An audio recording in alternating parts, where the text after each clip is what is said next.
तो Thor Marvel comic के सबसे पावरफुल सुपर हीरो में से एक है और राइटर्स ने थॉर को और पावरफुल बना दिया उसे कॉस्मिक पावर देकर। थॉर के इस वर्जन ने ऐसे काम किए हैं जो गैलेक्टस के लिए भी इम्पॉसिबल थे। और ये सब देखते हुए आज हम बात करने वाले हैं कि कॉस्मिक किंग थॉर आखिर कितना पावरफुल है। अब कॉस्मिक किंग थॉर की स्टोरी 6 इशू की है और फर्स्ट इशू में हमें पता चला कि थॉर अब एसगार्ड का राजा बन चुका है और उसके म्यूनर का वजन दिन पर दिन बढ़ती जा रहा था। लेकिन एक दिन एसगार्ड में गैलेक्टस आ गिरता है और थॉर को बताता है कि ब्लैक विंटर आ रहा है। सिल्वर सर्फर की बातें सुनकर थॉर गैलेक्टस का साथ देने के लिए रेडी हो जाता है। लेकिन गैलेक्टस को पता था कि थॉर पावरफुल है लेकिन इतना भी नहीं कि वो ब्लैक विंटर को हरा दे, इसलिए गैलेक्टस थॉर को पावर कॉस्मिक देता है और ऐसे थॉर बन जाता है कॉस्मिक किंग थॉर। अब इस स्टोरी लाइन में थॉर की पावर टाइम के साथ अपग्रेड हुई है, इसलिए हम इशू वाइज थॉर के फीट्स की बात करेंगे। तो सबसे पहले इशू 2 में थॉर और गैलेक्टस एक प्लैनेट कंज्यूम करने जाते हैं, लेकिन तब थॉर को पता चलता है कि उस प्लैनेट पर कुछ मंकीज जैसे दिखने वाले बींग्स रहते हैं। लेकिन गैलेक्टस को कुछ भी करके उस प्लैनेट को कंज्यूम करना था और जब थॉर के धमकी देने पर गैलेक्टस नहीं रुकता तब थॉर गैलेक्टस पर म्यूनर फेंक के मारता है, जिसकी वजह से गैलेक्टस की 2 उंगलियां और एक घुटना टूट जाता है। लेकिन इसी चक्कर में थॉर 2 सेकंड के लिए अनकॉन्शियस हो जाता है क्योंकि ये मंकी बीइंग्स पीछे से उसके सिर पर एक बड़ा सा पत्थर फेंक के मारते हैं। ये लोग गैलेक्टस को एक देवता समझ रहे थे, लेकिन जब इस कॉमिक के राइटर डॉनी केट्स से पूछा गया कि थॉर जो एक गॉड है उसे एक पत्थर ने कैसे नॉकआउट कर दिया, तो स्टार्टिंग में तो डॉनी केट्स ने यह मजाक में लिया और ऐसे ही बोल दिया कि ये मार्वल यूनिवर्स का स्ट्रॉन्गेस्ट रॉक है। लेकिन जब सुपर फैंस इस बात को सीरियसली लेने लगे तब केट्स ने कहा कि इंसान हो या गॉड, अगर उसके सिर पर पीछे से कोई ज़ोरदार चीज़ या पत्थर मारे तो उसका अनकॉन्शियस होना नॉर्मल है। लेकिन जब तक थॉर खुद को संभाल पाता गैलेक्टस उस प्लैनेट के कोर को डिस्ट्रॉय कर देता है, जिसकी वजह से वो प्लैनेट डिस्ट्रॉय हो जाता है। इस अटैक की वजह से वहाँ के लोग वेपराइज हो जाते हैं, लेकिन थॉर को कुछ नहीं होता। मतलब कॉस्मिक थॉर आसानी से प्लैनेटरी लेवल के अटैक को फेस कर सकता है। इशू 3 में थॉर की फाइट होती है बेटा रेबल से। जो लोग बेटा रेबल को नहीं जानते उन्हें मैं बता दूं कि ये थॉर के भाई जैसा है और म्यूनर उठाने के लिए वर्दी भी है। एक टाइम था जब बेटा रेबल ने थॉर को हैंड टू हैंड बैटल में नॉकआउट कर दिया था, लेकिन अब थॉर पावरफुल बन चुका है। जब बेटा रेबल थॉर को गैलेक्टस के साथ देखता है तब उसे लगता है कि गैलेक्टस ने थॉर को मैनिपुलेट कर दिया है, लेकिन वो बिना कुछ सोचे समझे थॉर पर अटैक करने की कोशिश करता है। लेकिन थॉर बेटा रेबल को सिर्फ एक थप्पड़ मारता है, जिसकी वजह से बिल एक नियर बाय मून पर जा गिरता है और बिल के ज़मीन पर हिट होने की वजह से उस मून की सरफेस पूरी तरीके से क्रैक हो जाती है। थॉर बेटा रेबल का स्टॉर्म ब्रेकर भी तोड़ देता है, लेकिन इस टाइम पर थॉर अपनी कॉस्मिक पावर गिव अप कर चुका था। इशू 4 में फैमिली प्रॉब्लम सॉल्व करने के बाद थॉर एक बार फिर से रेडी हो जाता है गैलेक्टस के साथ दूसरे प्लैनेट को कंज्यूम करने के लिए। लेकिन थॉर अचानक से गैलेक्टस पर लाइटनिंग स्ट्राइक कर देता है। यह हिट इतना पावरफुल था कि गैलेक्टस जैसा बीइंग ज़मीन पर गिर जाता है। लेकिन बाद में हमें पता चलता है कि थॉर ने ऐसा करके गैलेक्टस की जो कॉस्मिक पावर है उसे एब्जॉर्ब कर लिया है, वो भी बिना गैलेक्टस के परमिशन के। और ये थी थॉर की एनर्जी एब्जॉर्प्शन फीट। कुछ समय बाद जब ब्लैक विंटर उस प्लैनेट के लोगों को मारने आता है तब थॉर ब्लैक विंटर पर एक लाइटनिंग स्ट्राइक कर देता है जो इतनी पावरफुल थी कि पूरा एक कॉन्टिनेंट डिस्ट्रॉय हो जाता।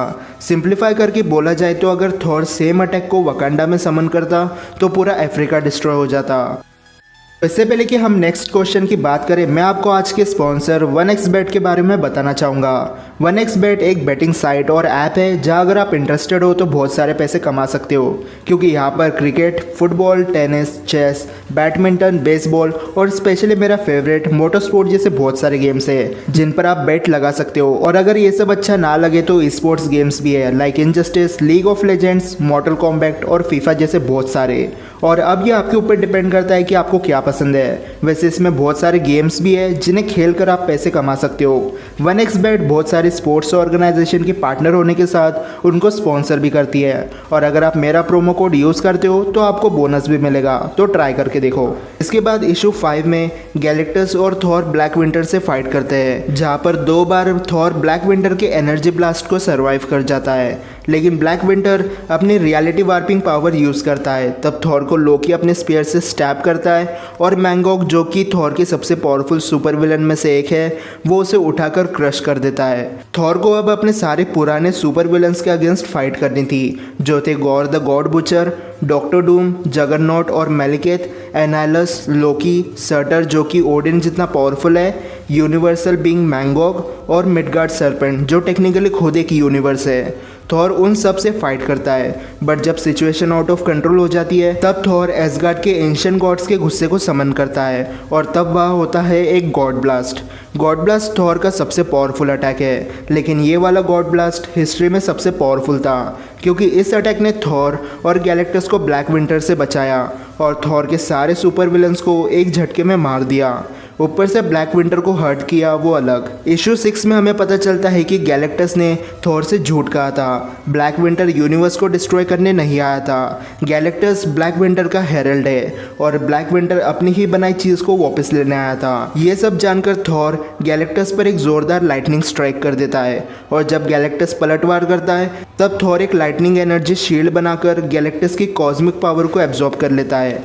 ऐसा करने से गैलेक्टस अब कबाड़ से ज़्यादा कुछ नहीं था, लेकिन गैलेक्टस ने अब तक ट्रिलियंस ऑफ लिविंग बीइंग्स और बिलियंस ऑफ प्लैनेट को कंज्यूम किया था और इन सब का बदला लेते हुए थॉर गैलेक्टस पर फिर से एक लाइटनिंग स्ट्राइक करता है और बहुत ज़ोर से म्यूनर उसके ऊपर फेंक के मारता है। म्यूनर की वजह से गैलेक्टस का कॉस्मिक आर्मर टूट जाता है और जब ब्लैक विंटर थॉर को औकात में रहना चाहिए ये सिखाने की कोशिश करता है तब थॉर कहता है कि गैलेक्टस मेरा नौकर है और गैलेक्टस की सारी कॉस्मिक पावर एब्जॉर्ब करके ब्लैक विंटर पर चैनलाइज करता है, जिसकी वजह से ब्लैक विंटर वही मारा जाता है।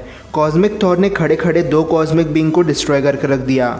गैलेक्टस को तो हम सब जानते हैं, लेकिन ब्लैक विंटर इतना पावरफुल था कि वो सिर्फ अपने एक हाथ से पूरे यूनिवर्स का एग्जिस्टेंस खत्म कर सकता था और इसने डीसी यूनिवर्स को भी डिसइंटीग्रेट किया है।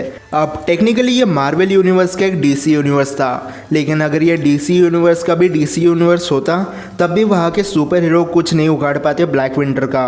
लेकिन अब आई होप आपको पता चल गया होगा कि कॉस्मिक किंग थॉर कितना पावरफुल है। अब आप में से काफ़ी सुपर फैंस पूछ रहे थे कि मैंने कॉस्मिक किंग थॉर का लास्ट इशू कवर क्यों नहीं किया।